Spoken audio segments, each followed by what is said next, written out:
신약 성경이 시작하는 마태복음 1장에서는 가장 먼저 예수님의 족보로 시작을 하는 것을 보게 됩니다. 예수님의 족보를 소개하면서 마태복음 1장 1절에서는 아브람과 다윗의 자손 예수 그리스도의 계보라. 예전엔 세계라 그랬는데 이제 계보라 이렇게 바뀌었어요. 그러니까 아브람과 다윗의 자손 예수 그리스도의 이 족보다라고 소개를 하고 있어요. 왜 아브람과 다윗일까요? 수많은 사람들이 있는데 아브람은 유대인들의 조상이라 일컬어지니까 그렇게 이해할 수가 있겠어요? 그렇다면 다윗은 또 뭘까요? 물론 다윗은 이스라엘 역사상 위대한 인물임에는 분명합니다. 지금도 유대인들은 가장 영광스러운 때를 이야기하면 다윗의 시대를 떠올리지요. 이스라엘의 그 국기의 한가운데 육각형의 별도 다윗의 별 또는 다윗의 방패 이렇게 이야기를 하죠. 다윗을 상징하는 거예요. 그러니까 유대인들에게 다윗이 얼마나 특별한 존재인지 알 수가 있겠죠. 오늘 본문에도 보니까요. 예수님의 족보를 구분하면서 아브람 때부터 다윗 때까지 14대다. 다윗 때부터 이 바빌론 포로까지 14대다. 그리고 바벨론 포로 때부터 그리스도 때까지 14대다. 이렇게 다 14대, 14대, 14대로 소개하고 있는 것을 보게 돼요. 실제로 성경에 나오는 예수님의 그 구약의 족보를 쭉 살펴보면 정말 이렇게 14대씩 딱 끊어 맞춰지나 들여다보면 그렇지 않습니다. 그러니까 지금 이 14대, 14대, 14대는 중간에 빠진 사람들이 있어요. 왜 빠졌느냐? 14라는 숫자를 끊어 맞추기 위해서 그랬어요. 왜 14가 중요한가? 그것은 우리가 유대인이 아니기 때문에 얼른 와닿지 않는데 유대인들은요 14라는 숫자를 딱 듣는 순간 이해를 하는 거예요. 잠깐 우리 앞에 보면 히브리어 알파벳을 제가 좀 소개를 하겠습니다. 이게 지금 히브리어 알파벳인데요. 영어나 한글과 달리 히브리어는요 왼쪽에서 오른쪽이 아니라 오른쪽에서 왼쪽으로 읽어요. 그러니까 맨 위에 그 다음에 맨 오른쪽에 있는 게 히브리 알파벳의 첫 글자예요. 자, 그런데 제가 빨간 동그라미를 쳐놓은 게 있죠.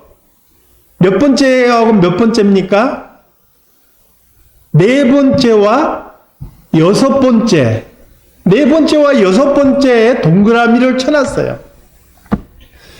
재밌는 거 히브리어는요. 원래는 모음이 없어요. 우리나라 말로 따지면 기역, 니은, 디귿, 리을은 있는데 아야, 어여가 없어요. 자음만 가지고 글을 읽게 되어 있는 게 히브리어예요.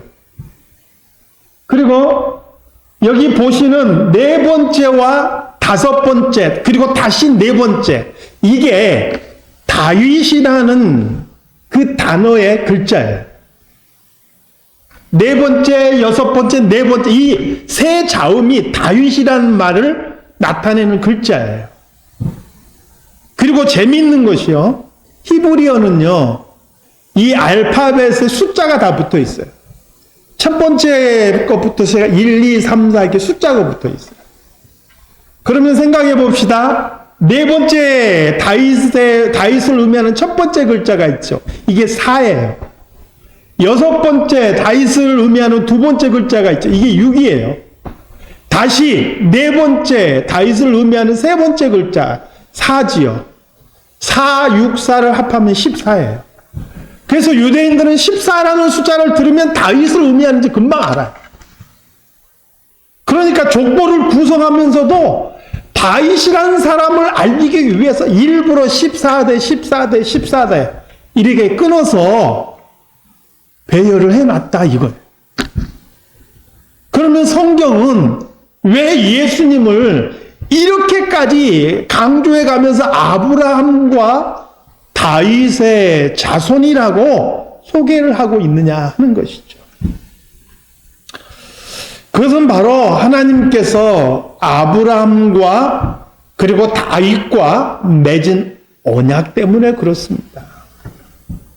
하나님께서 아브라함과 그리고 다윗에게 특별한 언약을 맺으셨고 그 언약에 따라서 예수님께서 그 언약을 이은 그들의 후손으로 이 땅에 오셨다는 것을 우리에게 알려주시기 위해서 그렇습니다. 아브라함과는 무슨 언약을 맺으셨는가? 창세기 12장에 보니까 하나님께서 아브라함에게요, 본토 친척 아비의 집을 떠나서 가나안 땅으로, 내가 네게 지시할 땅으로 가라, 이렇게 말씀하시면서 세 가지를 약속해 주셔요. 첫 번째는 뭐냐면 땅을 주시겠다고 약속을 하시죠. 너에게 땅을 주겠다. 물론 이때는 무슨 땅인지 정확하게 안 알려주시지만 바로 뒤이어서 바로 이 땅이다 라고 가나안 땅을 지명해 주세요. 땅을 기업으로 주겠다 약속을 하죠. 두 번째는 내가 복이 되게 하겠다. 그래서 너를 축복하는 자에게 내가 축복을 내리고 너를 저주하는 자에게 내가 저주를 내릴 것이다. 그러므로 너는 복이 될 것이고 세상 많은 사람들이 너로 인하여서 복을 얻게 될 것이다. 이렇게 약속을 하죠. 저는 이 약속을 보면 늘 그런 기도가 나와요.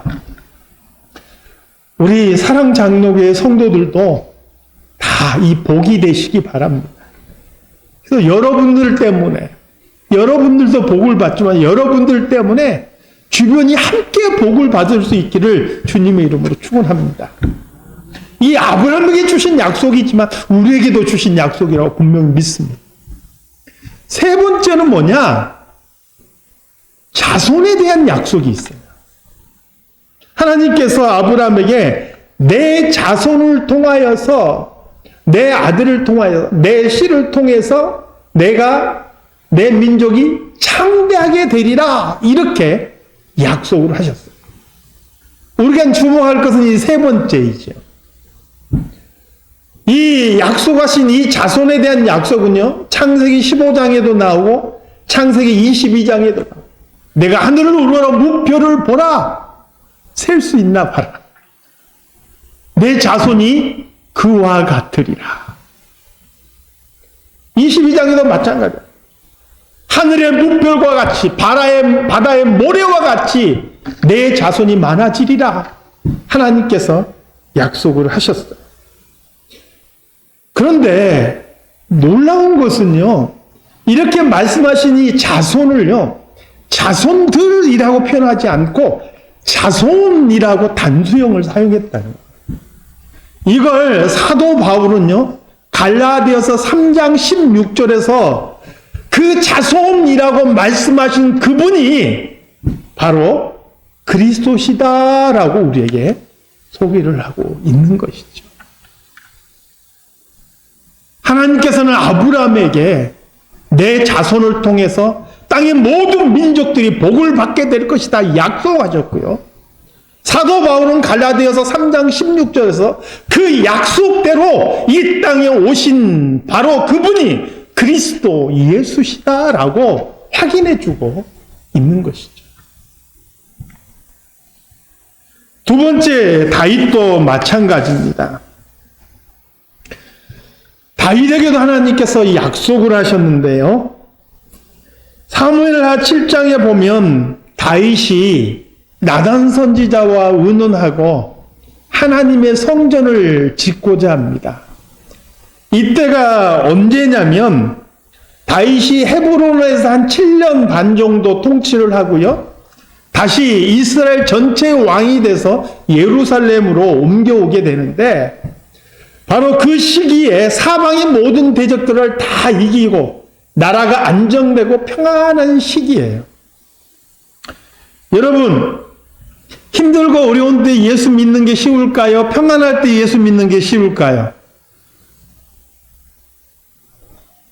지금 어려운 일 다 끝나고 하나님께서 나한테 복 주시기만 하면 충성하고 헌신하고 잘할 것 같죠?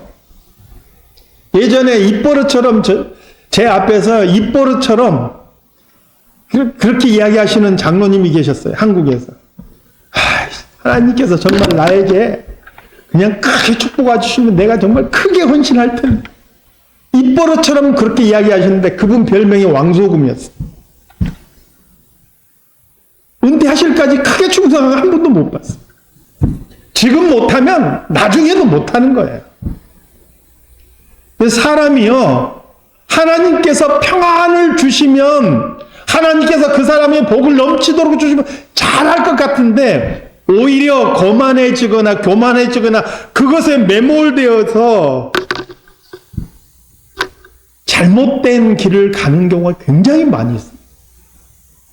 절대 권력은 절대 부패한다 말처럼 사람이 힘이 생기면 그거 가지고 하나님을 위해서 충성하는 게 아니라 그 힘을 가지고 누리고 살려고 들어요. 그런 의미에서 다윗이라는 사람은 정말 대단한 사람이에요. 하나님께서 그를 사랑하실 이유가 있어요.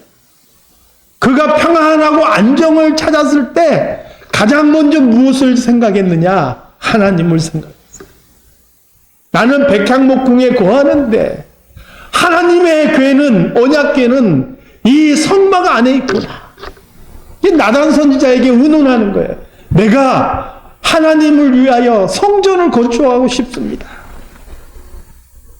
그건 다윗의 마음이었죠. 그러나 하나님께서는 다윗의 이 마음만 받으시죠.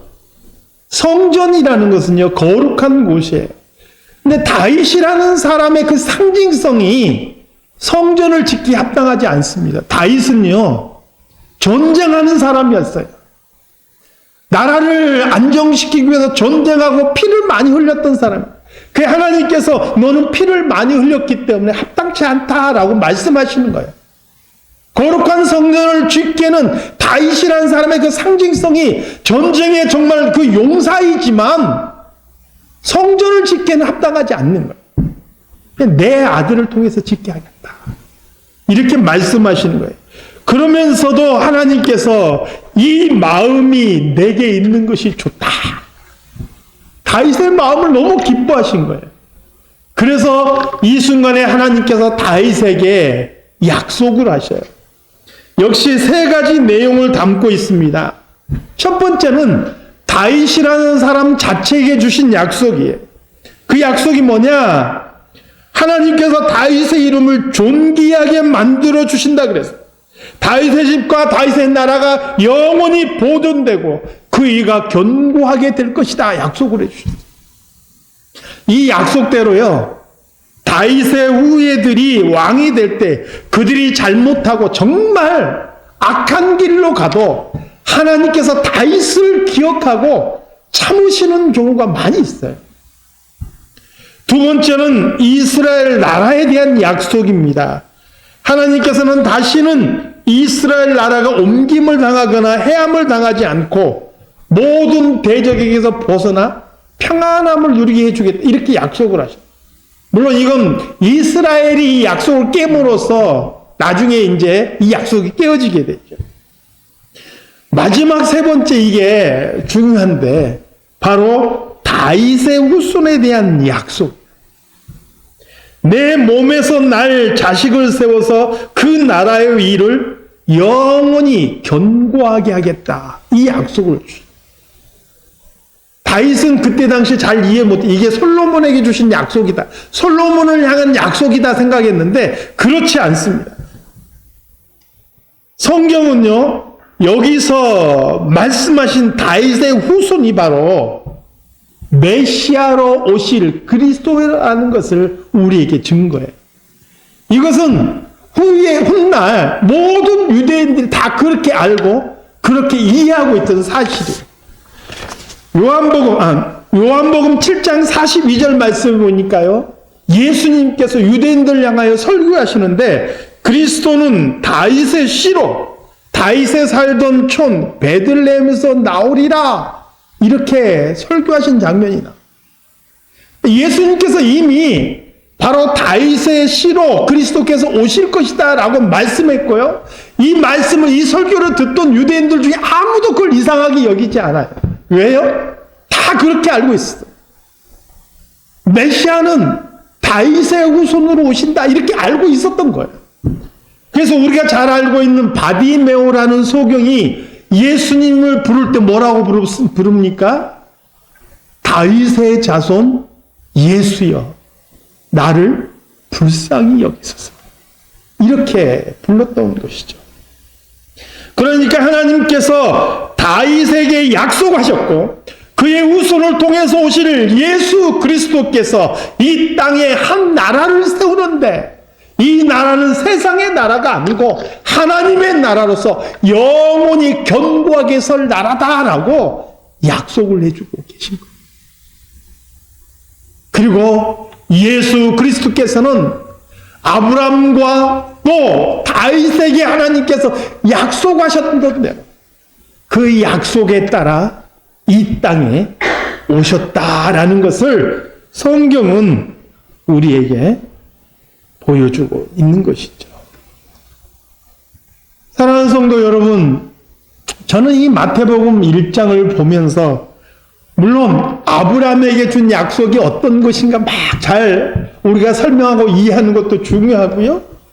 다윗에게 준 약속을 이해하는 것도 참 중요한 것 같아요. 그리고 그 약속에 따라 예수 그리스도께서 이 땅에 오셨다는 게 참 중요한데, 그 속에서 우리가 한 가지 좀 들여다봐야 될 게 있는 거예요. 아브라함으로부터 예수님 때까지 수천 년에 이르는 동안 이스라엘 역사를 가만히 들여다보니까요, 이스라엘이 아주 미약했던 때가 있고, 그들이 심지어는 애굽에서 노예가 되었던 때가 있고, 또 그들이 광야에서 방황했던 시기가 있고, 그리고 나라를 이루어서 강성하고 영광스럽고 찬란한 문화로 꽃피었던 때가 있고, 그리고 나라가 패망해서 포로로 잡혀갔던 시기들도 있더라고요. 그러니까 정말 인간의 인생의 희노애락이 다 담겨있는 구비구비의 시기들이 이 안에 다 들어가 있다. 그런데 놀랍게도 그 모든 시기 속에서도 하나님의 약속은 한 번도 변함이 없이 여전히 이어져 내려오고 있었다. 이스라엘이 멸망해버린 것 같고 더 이상 소망이 없는 것 같던 그 순간에도 하나님의 약속은 끊어지지 않고 그 약속이 기어이 예수 그리스도를 통해서 이루어지고 성취되는 것을 오늘 성경은 우리에게 보여주고 있다는 거예요. 그래서 저는 오늘 저와 또 우리 모두를 향한 하나님의 약속도 여전히 분명하게 이루어질 것이라고 믿습니다. 오늘 이 신약시대 때 하나님께서 예수 그리스도를 통해서 우리에게 주신 약속이 무엇일까? 역시 저는 또 세 가지로 꼽아봤어요. 물론 많은 것들이 있겠지만 아브라함에게 하셨던 약속처럼 또 다윗에게 하셨던 약속처럼 오늘날 우리 성도들에게도 세 가지 약속을 분명하게 주셨다. 저는 이렇게 믿습니다. 첫 번째는 무엇이냐? 누구든지 예수 그리스도의 이름을 믿는 자에게는 구원을 주신다라는 약속입니다. 그 약속에 따라 오늘 저와 여러분이 이 자리에 있는 줄 믿습니다. 어떤 순간에라도 이 하나님의 약속을 믿어 의심치 않는 성도들이 되시기를 바랍니다. 천년이 두 번 바뀌는 시간 동안에도 변하지 않았던 이 약속, 예수 그리스도의 재림의 그 순간까지도 결코 바뀌지 않을 것입니다. 두 번째는 무엇입니까? 예수님께서 승천하시기 전 제자들에게 주셨던 약속이죠. 볼지어다 세상 끝날까지 내가 너희와 항상 함께 있을 것이다. 사랑하는 성도 여러분, 오늘 저와 여러분이 어디에 있든지 어디에 가든지 무슨 일을 하든지 예수 그리스도께서는 우리와 함께 하실 것을 믿습니다. 우리 삶에 고비도 올 것이고 위기도 있을 거예요. 때로는 영광스러운 순간도 있을 거예요. 그러나 그 어떤 순간에도 주님의 약속은 우리와 함께 하실 것을 믿습니다. 마지막 약속은 무엇인지 아시겠죠? 주님께서는 다시 오신다 약속하셨어요. 아직 이루어지지 않는 그런 약속이지만 아브라함에게 약속하셨고 다윗에게 약속하셨던 대로 2000년 전에 이 땅에 오셨던 주님께서는 언젠가 그분께서 약속하신 대로 이 세상 끝날에 반드시 이 땅에 오실 것을 믿습니다. 그러므로 우리는 마라나타, 아멘 주 예수여 오시옵소서, 주님을 기다리는 그러한 믿음을 가지고 이 땅을 살아가야 될 줄로 믿습니다. 아브라함과 다윗의 자손으로 이 땅에 오신 예수 그리스도께서 이제 이 세상 끝날 세상을 심판하실 심판주로서 이 땅에 오시게 될 것입니다. 이 약속이 반드시 이루어질 것을 믿고 그분을 기다리며 준비할 수 있는 저와 여러분의 삶이 되시기를 주님의 이름으로 축원합니다. 하나님 아버지, 수많은 시간 동안 이스라엘의 역사는 고비고비 희노애락을 겪으면서 변해갔어도 주님의 약속은 변하지 않고 기어이 이루어진 것을 성경을 통해서 보게 됩니다. 그리고 오늘 신약 시대를 살아가는 우리들에게 하셨던 이 약속들도 어김없이 반드시 이루어질 것을 믿습니다. 하나님 아버지, 우리가 힘들고 어려운 순간에도 우리의 인생의 어둠의 골짜기를 걸어가는 순간에도 또 찬란하고 영광스러운 순간을 지날 때도 우리를 향하신 주님의 뜻과 그 약속은 변함없이 함께할 것을 믿습니다. 우리 성도들에게 이 주님을 바라보는 여전한 믿음을 허락하여 주시옵소서. 거룩하신 예수 그리스도 이름으로 기도드리옵나이다. 아멘.